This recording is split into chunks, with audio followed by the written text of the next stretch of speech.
நம்ம கதைக்குள்ள போலாம். இன்னும் இந்த நிகழ்வை சிவகாமியின் சபதம் என்ற ஒரு சிறந்த ஒரு வரலாற்று புதினத்தை யூடியூப் வழியாக கண்டு காத்து கொண்டிருக்கக்கூடிய அனைவருக்கும் இந்த நேரத்துல என்னுடைய பணிவான வணக்கங்கள். என்னுடைய கதைக்குள்ள இப்ப நம்ம போகலாம்.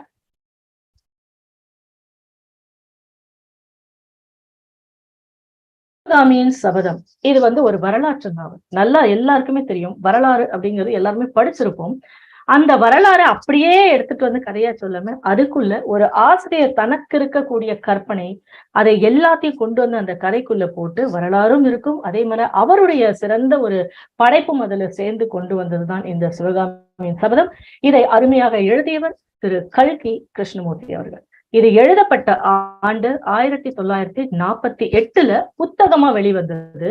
ஆனா அதற்கு முன்னாடியே 12 வருடங்களாக கல்கி வார இதழில் தொடர்கதையாக வெளிவந்த இந்த கதை மக்களினுடைய அநேக ஆதரவு. அதாவது இப்படி ஒரு கதையை நீங்க புதினமா போடணும், புத்தகமா போடணும்னு சொல்லிட்டு மக்கள் அவ்வளவு எதிர்பார்த்தாங்க இந்த புத்தகத்துக்கு.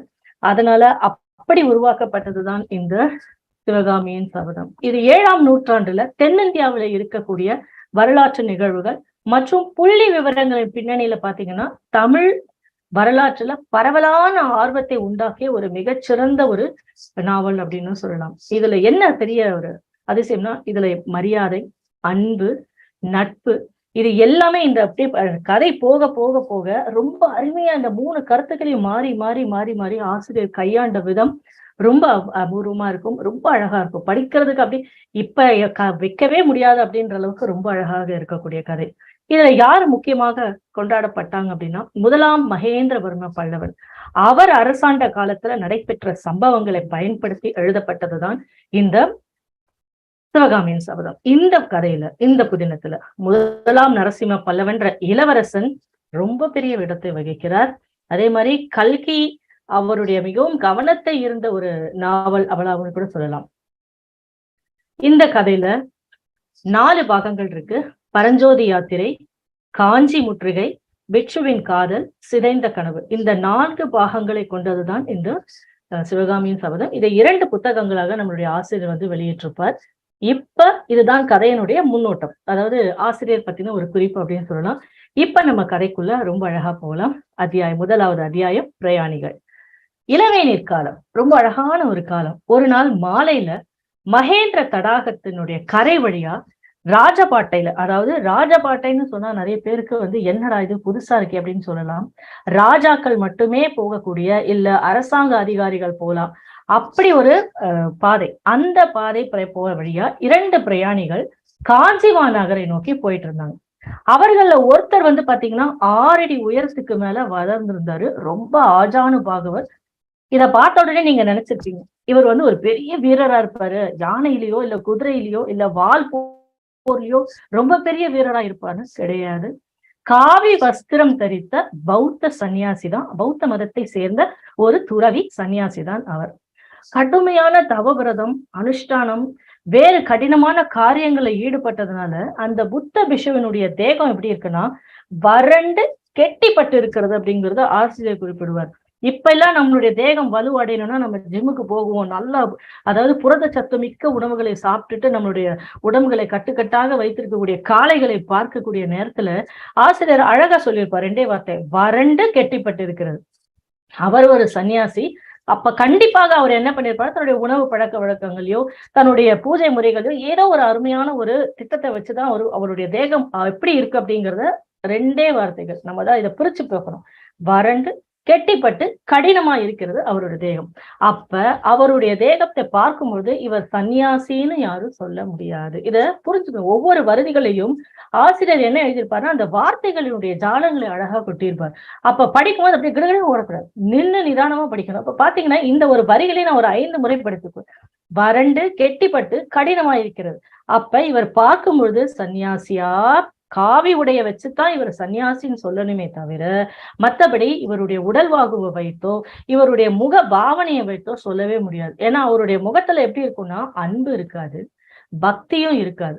இதை தவிர என்ன மேலோங்கி இருந்ததுன்னா அச்சம். அவரை பார்த்த உடனே பிள்ளைங்களை 10 காத தூரம் அப்படி பின்னாடி ஓடி போயிருமா. அந்த அளவுக்கு அச்சத்தை உருவாக்கக்கூடிய முகபாவனை கொண்டவர் தான் அந்த சன்னியாசி. அதாவது 2 பிரயாணிகள்ல ஒருவர். இன்னொரு பிரயாணி வந்து பாத்தீங்கன்னா கட்டமைந்த தேகம், கலை பொருந்திய முகமுடைய 18 வயது இளம் காளை. இவர்தான் உண்மையான ஒரு இளம் காளைன்னு சொல்லலாம். 18 வயதே நிரம்பி இருக்கக்கூடிய ஒரு இளம் காளை. இவரு இன்னொரு பெயர்.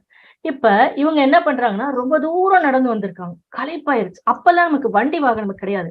அப்ப என்ன பண்ணுவாங்கன்னா, ஒரு இடத்துல இருந்து இன்னொரு இடத்துக்கு வர்றதுக்கு கால்நடையாகவே நடந்து பிரயாணப்பட்டு வந்தாங்க. அதுல ரொம்பவும் களைப்படைந்துட்டாங்க. இதுல ரொம்ப அதிகமா களைப்படைந்தது நம்மளுடைய இளம் கட்டயம் காளையான அந்த பிரயாணி தான். தலைநகர் இன்னும் எவ்வளவு தூரம் இருக்கிறது அப்படின்னு வாலிபர் கேட்கிறான். அவரை பார்த்து சன்னியாசி வயது முதிர்ந்தவர் அவரை பார்த்து கேட்கிறான். அதோ அப்படின்னு அந்த சன்னியாசி வந்து சுட்டி காட்டிய திக்குல பார்த்தா அடர்ந்த மரங்கள். அந்த மரங்களுக்கு நடுவுல மாட மாளிகைகளுடைய விமானங்கள். விமானங்கள்னா கோபுரங்கள். இப்ப கட்டுற மாதிரி மொட்டை மாடி எல்லாம் அப்ப வைக்கல. வீடு இருக்கும், அதுக்கு மேல கோபுரங்கள் இருக்கும். அந்த கோபுரத்தை வைத்துதான் இது வந்து யார் இருக்கக்கூடிய இடம் அப்படின்றத அந்த காலத்துல கண்டுபிடிப்பாங்க. இது ராணிகள் இருக்கிறது, தோழிகள் இருக்கிறது, இது அரசர் இருக்கிறது அப்படிங்கறது அந்த விமானத்தினுடைய அமைப்பு, விமானத்தினுடைய உயரம், இதை வச்சுதான் அப்ப கண்டுபிடிப்பாங்க.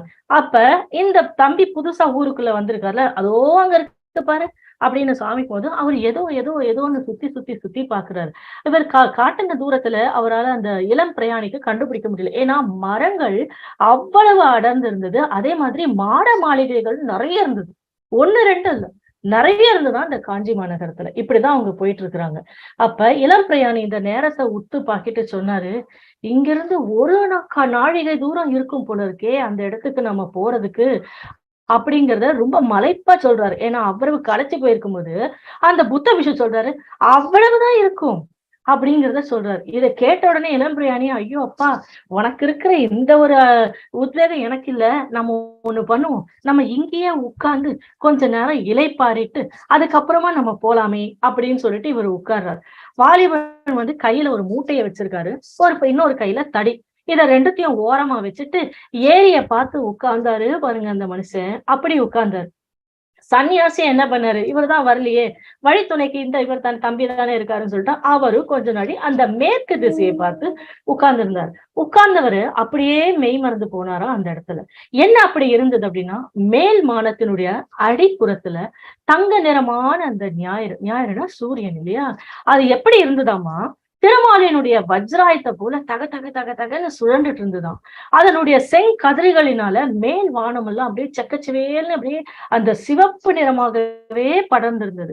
எப்படி இருக்கும் அந்த தோற்றம் அப்படிங்கறத அவங்க நினைச்சு பாக்குறாரு. பயங்கரமான போர்ல ரத்த வெள்ளம் ஓடுனா எப்படி இருக்கும் ஒரு யுத்த களத்துல, அப்படி இருந்தது. அங்கங்க என்ன வந்து சின்ன சின்ன மேக கூட்டங்கள் வந்து தீப்பிடிச்சு எறிகிற மாதிரி இருந்தது. இது எல்லாமே அந்த தம்பியினுடைய கற்பனை. அப்படிதான் போயிட்டு இருக்கு. சூரியன் அஸ்தமிக்கிற திரையில என்ன பண்ண, மகேந்திர தடாகத்தினுடைய பளிங்கு போல தெளிந்த நீர் வந்து தெரியுது. அந்த நீருக்கு எவ்வளவு அழகா ஆசிரியர் எழுதியிருப்பாரு தெரியுங்களா? அது சாதாரண நீரே கிடையாது.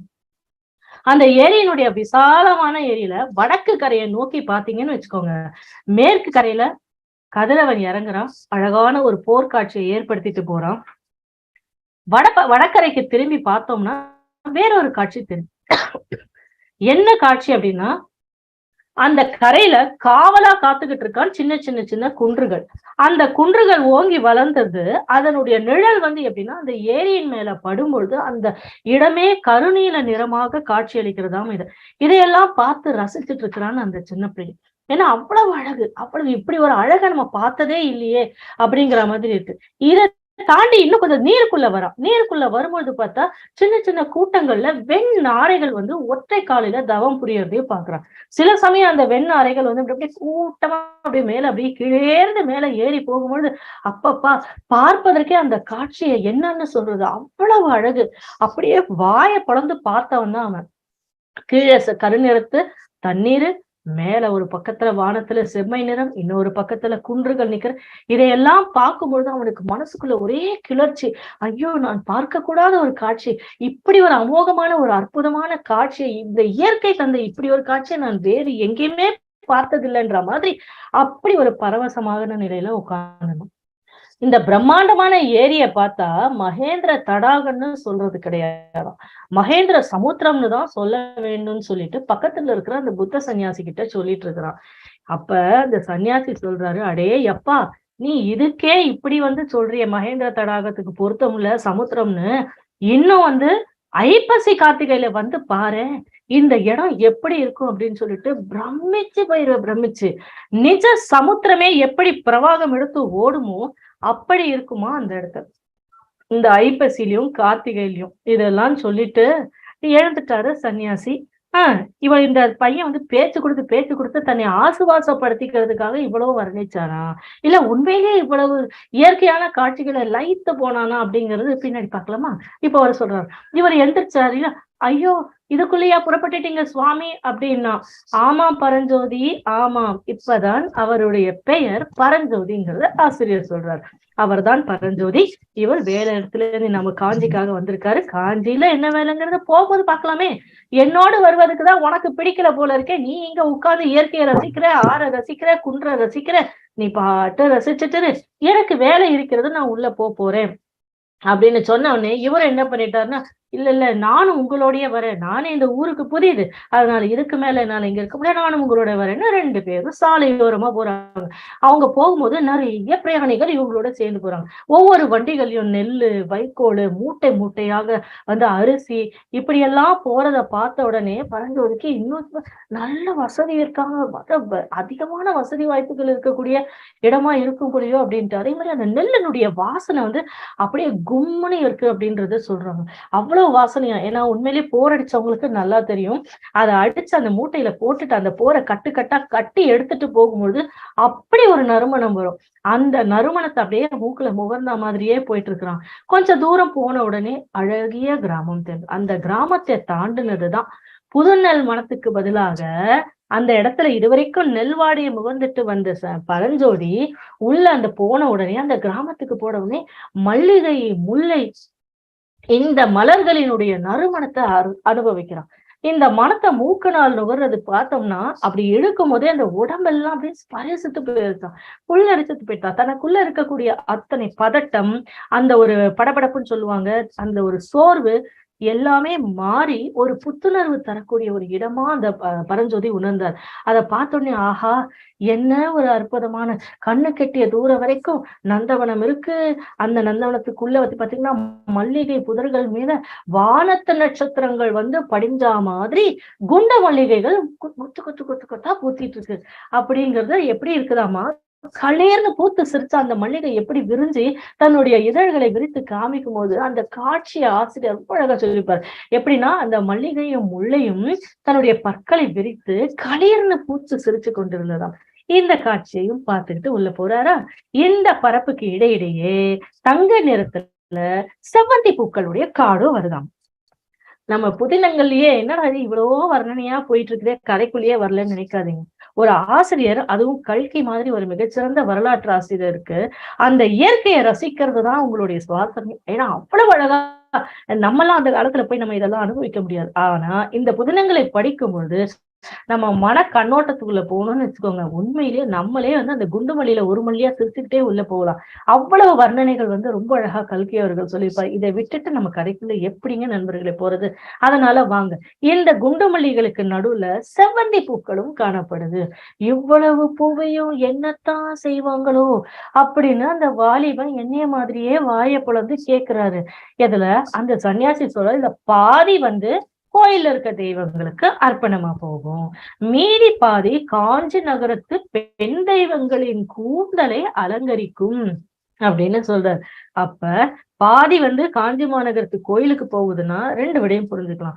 ஒண்ணு, அவ்வளவு கோயில்கள் இருக்கு. ஏன்னா ஒரு கிராமமே மல்லிகையும் முள்ளையும் செவ்வந்தியும் பூத்து குலுங்குதுன்னா அப்ப போக போக ஒவ்வொரு வீடுகள்லயும் இருக்கக்கூடிய செடிகள்ல அவங்க எவ்வளவு பூக்கள் பறிப்பாங்க. அப்ப அவ்வளவு கோயில்களை உடையதுதான் நம்மளுடைய காஞ்சி மாநகரம். அப்ப அவ்வளவு போகுது, ஒரு பாதி கோயிலுக்கு போகுது, மீதி பாதிய அந்த சன்னியாசி ரொம்ப அழகா சொல்லிப்பாரு, பெண் தெய்வங்களுக்கு அவங்களுடைய கூந்தல்ல இருக்கிறதுக்காக மீதி எடுத்துட்டு போறாங்க அப்படிங்கிறத சொல்லிட்டு அதோ அப்படின்னு நின்னுட்டார். சரசரன்னு சாலையில உள்ள பாத்தீங்கன்னா ஒரு பாம்பு குறுக்க புகுந்து நந்தவனத்துக்குள்ள புகுந்து போயிட்டே இருக்குது. அது பாட்டு போகுது. யாரையும் அதை பத்தி சட்டை பண்ணல. யாரும் அந்த பாம்பையும் சட்டை பண்ணல. ஏன்னா இந்த மாதிரி பூக்களும் இருக்கக்கூடிய இடங்கள்ல பாம்புகள் சஞ்சரிப்பது ஒரு சாதாரண விஷயம்தான். ஏன்னா இந்த மல்லிகை மணத்துக்கு பாம்புகள் எங்க இருக்கு? மல்லிகை மல்லிகை மல்லிகைன்னு அவ்வளவு ஆசைப்படுமா அந்த பாம்பு. இதையும் நான் சொல்லல, கல்கிதான் சொல்றாரு. கல்கியும் சொல்லல, அந்த சன்னியாசி சொல்றாரு பரஞ்சோதிக்கு.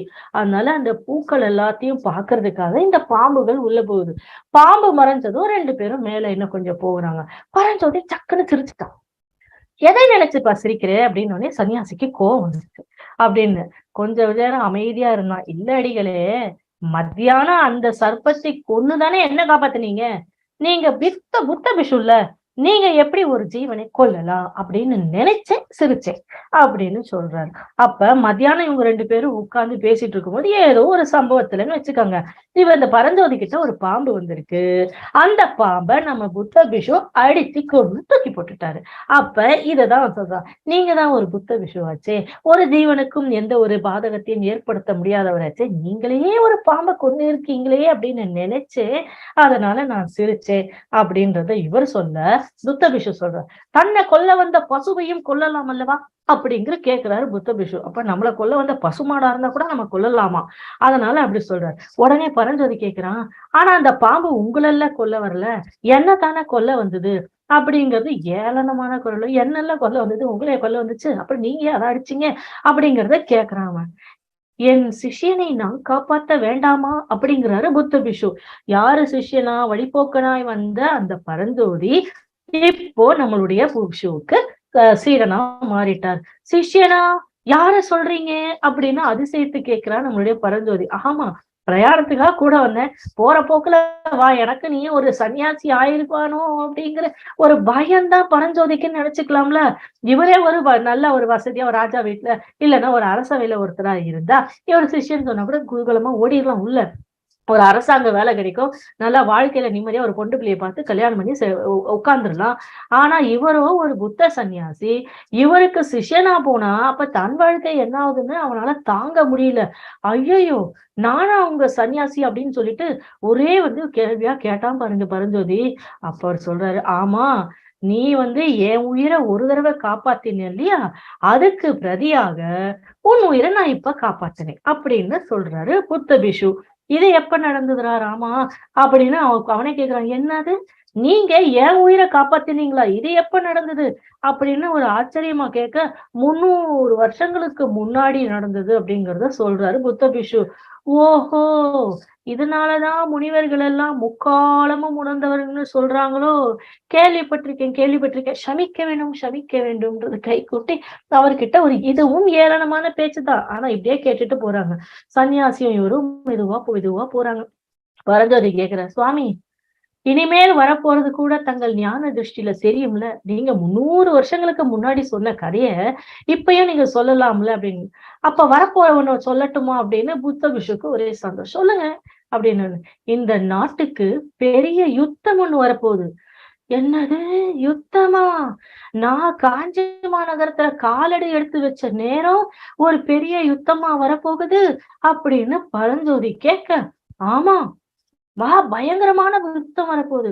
பாலாறு எல்லாம் ரத்த ஆறா ஓட போகுது. இப்ப பாத்துட்டு வந்தோமே மகேந்திர தடாகம், இது அப்படியே ரத்த ஆறா ஓட போகுது பாத்துக்கையே அப்படின்னு சொன்ன உடனே பரஞ்சோதிக்கு பயம்.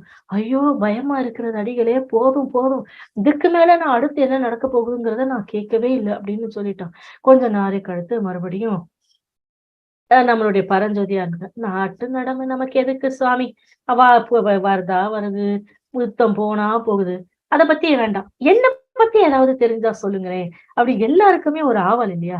எங்கேயாவது போனோம்னா கூட ஏதாவது குரு சொல்ற கேட்டீங்கன்னா நம்மளை பத்தி ஏதாவது ஒரு 4 வார்த்தை நல்லதா சொன்னா எவ்வளவு கேட்கறதுக்கு இனிமையா இருக்கும். அதே மனநிலைமை தான் பரஞ்சது. கேட்கறது, என்னை பத்தி ஏதாவது சொல்லுங்களேன் அப்படின்னு.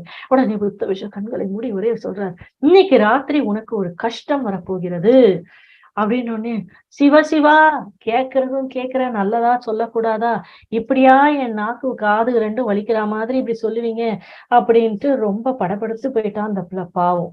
ஆனா புத்த பகவானுடைய அருளால அந்த கஷ்டம் நீங்கும் அப்படிங்கறது அவரே சொல்றாரு. அப்படின்னு. இதை எப்படி இது எப்படி முடியும்? இதை வந்து பரஞ்சோதி கேட்கிறான். சரி, நான் சைவம் ஆயிடுச்சு, புத்தர் எனக்கு எப்படி அருள் செய்வாரு அப்படிங்கிறது. அதாவது எவ்வளவு யோசனை பரஞ்சோதிக்குள்ள போதுங்க. அவனுக்கு அந்த அளவுக்கு தெரியல. அதாவது புத்த பகவான் ஒரு கடவுளா இவங்க கும்பிடுறாங்க. அப்படிங்கும் போது நான் வந்து சைவனாச்சே, இந்த சைவனை எப்படி உங்க புத்த பகவான் வந்து காப்பாற்றுவார் அப்படின்றத அழகா வெளிப்படையாவே கேட்கிறான். இதற்கு புத்த பிஷு என்ன சொன்னாருன்னா, புத்தருடைய கருணை எல்லையற்றது அப்படிங்கறத சொல்லி முடிக்க, அதோ வருவது யார் அப்படின்னு சொல்லிட்டு கேட்டான் பாருங்க பரஞ்சோதி. அந்த இடத்துல வராங்க. என்னன்னா, எதிர்க்க வந்து கூட்டம் கூட்டமா வருவாங்க, வந்து கொண்டே இருக்காங்க. பார்த்தாலே தெரியலையா அப்படின்னு சொல்லிட்டு உத்து பாக்குறாரு நம்மளுடைய பரஞ்சோதி. யார் என்ன அப்படின்னு பார்த்தா, திகம்பர சமண முனிவர் வரார் அப்படின்னு சொல்றாரு நம்மளோட புஷு. இவனுக்கு என்னவோ போறதெல்லாம் மக்கள் கூட்டமா தெரியுது. ஆனா அந்த கூட்டத்துக்கு நடுவுல இப்ப ஒருத்தர் சைவர்னு சொல்லிட்டாரு, இன்னொருத்தர் புத்தரு, இப்ப எதிர்க்க வர்றது சமண முனிவர். அவர் வந்து வர்றார். வந்த உடனே சமண முனிவர் இன்னும் இங்கேயா இருக்கீங்க அப்படிங்கறத கேட்கிறாரு பிஷு. முக்காவாசி பேர் பாண்டிய நாட்டுக்கு போயிட்டா மற்றவர்களும் சீக்கிரமா போயிடுவாங்க அப்படின்னு சொல்லிட்டு கொஞ்சம் கோபம் கலந்த துணியில சொல்றாரு சமண பிஷு. இது வந்து ரொம்ப ஒரு சங்கடமான ஒரு நிலை. அதாவது ஊர்ல இருந்து பாதி பேர் வந்து என்ன போயிட்டாங்களாம், பாண்டிய நாட்டுக்கு போயிட்டாங்களாம், மீதி இருக்கவங்களும் சீக்கிரமா வந்து போயிடுவாங்க அப்படிங்கிறது. இதெல்லாம் சொல்லிட்டு சமண முனிவர் சொல்றார், அருகர் புத்த சமணம் கச்சாமின்னு ஒருத்தர் சொல்ல, இன்னொருத்தர் அருகர் தாள் போற்றின்னு இன்னொன்னு சொல்ல, இப்படியே நகர்றாங்க. இருட்டுற சமயத்துல அடிகள் எங்கே பிரயாணமோ அப்படின்னு சொல்லிட்டு புத்த பிஷுக்கு எல்லா காரியங்களும் தெரிஞ்சாகணும் அவருக்கு. அவர் பேருதான் சன்னியாசி. ஆனா எந்த மூல முடுக்குல என்ன நடந்தாலும் அவருக்கு தெரியணும். உடனே கேட்கிற, நீங்க இந்த பயணமா எந்த பக்கம் போறீங்க அப்படின்றது கேட்க சமணன் சொல்றார், ஆஹா, இந்த ருத்ர பூமியில எனக்கு என்ன வேலை? தொண்டை மண்டலம் தான் சடையன் கூத்தாடும் சுடுகாடு ஆயிட்டதே, தெரியாதா? நான் பாண்டிய நாட்டுக்கு போறேன் அப்படின்றத சொல்றாரு. சோ அப்ப இந்த இடத்துல என்ன சொல்றாருன்னா, தொண்டை மாநாடு, தொண்டை மண்டலம் அப்படிங்கிற ஒரு வார்த்தையை சொல்றாரு இல்லையா? தொண்டை மண்டலம் அப்படிங்கிறது சங்ககால நாடுகள்ல ஒண்ணு. இன்னைக்கு தமிழகத்தின் வடக்கு பகுதியில் இருக்கிற மேலூர், ராணிப்பேட்டை, திருவண்ணாமலை, இதெல்லாம் ஆரணி, சேத்துப்பட்டு இதெல்லாமே வந்து தொண்டை மண்டலத்தை சேரும். அப்ப வந்து இதெல்லாம் ஒரே இடமா சொன்னாங்க தொண்டை மாநாடுன்னு. இப்ப இதெல்லாம் வந்து தனித்தனி இடமா நம்ம பாக்குறோம். அப்ப பாண்டிய நாடு அப்படிங்கிறது என்னன்னா, இன்றைய தமிழ்நாட்டினுடைய தென் பகுதி அப்படிங்கிறது நம்ம இது பாக்குறோம். நம்ம என்னென்ன இருக்கு? மதுரை, தேனி, சிவகங்கை, ராமநாதபுரம், விருதுநகர், திருநெல்வேலி, தூத்துக்குடி, கன்னியாகுமரி, தென்காசி, திண்டுக்கல், புதுக்கோட்டை, இதை எல்லாம் உள்ளடக்கியதுதான் பாண்டிய நாடாமா. அப்ப இந்த இடத்துல இருந்து தொண்டை மாநிலத்து இவர் போறதோ நமக்கு பாண்டிய நாட்டுக்கு. இப்படி வந்து அவருடைய பிரயாணம் வந்து தொடருது. ஏன்னா இந்த இடத்துல யாரு கூத்தாடுறாராமா? சடையன் கூத்தாடும் சுடுகாடு ஆயிட்டதே அப்படிங்கிறது. அப்படின்ற ஒரு இவருக்கு இடம் இல்லை இந்த இடத்துல. அதனால நான் போறேன்ப்பா, பாண்டிய நாட்டுக்கே நான் போறேன் அப்படின்னு சொல்லிட்டு இவரு தன்னுடைய வாகையை கட்டிட்டு கிளம்புறாரு. அப்ப போகும்போது கேட்கிறாரு, இன்னைக்கு ஏதாவது முக்கியமான விசேஷம் உண்டோ அப்படின்னு கேட்கிறாரு. ஊருக்குள்ள என்ன நடந்தது அப்படிங்கிறது புத்த பிஷுக்கு தெரிஞ்சாகணும். இந்த கதைகள்ல நிறைய இந்த புத்த பிஷுக்கள் வந்து இப்படிதான், புத்த பிஷுக்கள்னு இல்ல, ஒரு சின்ன சின்ன சாமியார்கள் மாதிரி இருப்பாங்கல்ல, அவங்க நாட்டு நடப்பு அரசியல்ல தெரிஞ்சுக்குவாங்க. வெறும் கடவுளை மட்டுமே கும்பிடுறவங்க கிடையாது. அரசியல்ல என்ன நடக்குது, ஏது நடக்குதுங்கிற அனைத்தையுமே அவங்க தெரிஞ்சுக்குவாங்க. இது ரொம்ப ரொம்ப அவங்களுக்கு உபயோகமாவும் இருந்திருக்கு. ஒரு இடத்துல இருக்கவங்க இன்னொருத்தர் காப்பாத்துறதுக்கும் உதவி பண்ற மாதிரி இருக்கு. அதனால கேட்கிறாரு நம்ம சமண முனிவர் கிட்ட. ஏன்னா அவர் தானே காஞ்சியில இருந்து வெளியில வர்றாரு. வந்த உடனே உண்டு உண்டு விசேஷம் உண்டு, கோட்டை கதவுகள்லாம் அடைக்க போறாங்களாம் சொல்லிட்டு விரைந்து போறாரு அவர் பாட்டு வெளியில. கோட்டை கதவுகள் அடைக்கப்படுகிறதா? அதுவும் சாதாரண நாட்கள்ல ஒண்ணுமே இல்லாத இடத்துல ஏன் திடீர்னு கட்டணும்? ஒரு காலத்துல இந்த பல்லவ ராஜ்யத்துல பாத்தீங்கன்னா சமணர்கள் வைத்ததே சட்டமா. அந்த அளவுக்கு சமணர்களுக்கு அவ்வளவு முக்கியத்துவத்தை கொடுத்திருக்காங்க. அவர்கள் கிழிச்சக்கோடு தாண்டாம நம்மளுடைய மகேந்திர சக்கரவர்த்தி நடத்தி வந்தார். மகேந்திர சக்கரவர்த்தி யாரு? அப்ப பல்லவ மன்னர்களுடைய சக்கரவர்த்தி. காஞ்சி மாநகரத்துல அவர் இருக்கார். அப்படி சமணத்துக்கு அவர் முக்கியத்துவம் கொடுத்தார். அப்ப அவர் கிழிச்சக்கோட்டையே தாண்ட மாட்டாருன்னா அப்பனா பாத்துக்காங்களேன் எந்த அளவுக்கு சமணர்களுக்கு நம்ம மகேந்திர சக்கரவர்த்தி இடம் கொடுத்திருக்காருன்னு அப்படின்னு. ஆனா இப்போ அப்படின்னு பரஞ்சோதி கேட்கும் போது சொல்றாரு, இப்போ சைவ வைஷ்ணவர்களின் பாடு இந்த நாட்டுல கொண்டாடிக்கிட்டு இருக்குது. கொண்டாட்டம்னா கொண்டாட்டம், அப்படி ஒரு கொண்டாட்டம். அதாவது சமணத்துல இருந்து அவர் மாறி இப்ப எதுக்கு வந்திருக்காராமா? சைவம் வைணவங்களுக்கு பண்றாராம். ஓஹோ! இதுவும் புதித ஒரு செய்திதான்.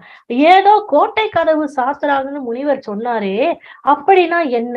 அது என்ன ஒரு விசேஷம்? அப்படின்னு பரஞ்சோதி கேட்கிறார். ஏன்னா, அவன் இதுக்கு முன்னாடி இப்படி ஒரு இடத்துல இருந்தது கிடையாது. அதனால இவனுக்கு எல்லாமே புரியுது. எல்லா தகவலுமே தெரியணுன்றதுனால இவன் கேட்கிறான். அப்படின்னா என்ன? ஏன் கோட்டை கதவை சாத்துறாங்க? அப்படின்றத இவன் கேட்கிறான். அப்ப அவர் சொல்றாரு, அதோ பாருங்க சன்னியாசி காமிக்க, சாலையில அந்த சமயத்துல ஒரு முடுக்கு திரும்புனாங்க. திரும்பி பார்த்தாங்க. எதிரே பாத்தீங்கன்னா, காஞ்சி மாநகரத்தினுடைய தெற்கு கோட்டை வாசல். அவ்வளவு பெருசா இருக்கு. கோட்டை வாசலின் பிரம்மாண்டமான கனவுகள் மூடிவிட்டது. அப்படின்றத சொல்றாங்க. அப்ப இவங்க போறதுக்குள்ள கோட்டை கதவுகள் சாத்தப்பட்டு விட்டது. அப்ப இவங்க எப்படி உள்ள போவாங்க? அப்படிங்கிறது. அப்ப இவன் உள்ள போயிட்டு மறுபடியும் பார்க்குறான். அந்த ஊர அந்த கோட்டைய வாய பிளந்து பார்க்குறான். எப்பேர்ப்பட்ட கோட்டை! அப்பா இப்படி ஒரு கோட்டைய வாழ்நாள்ல நம்ம பார்த்தது இல்லையேன்னு.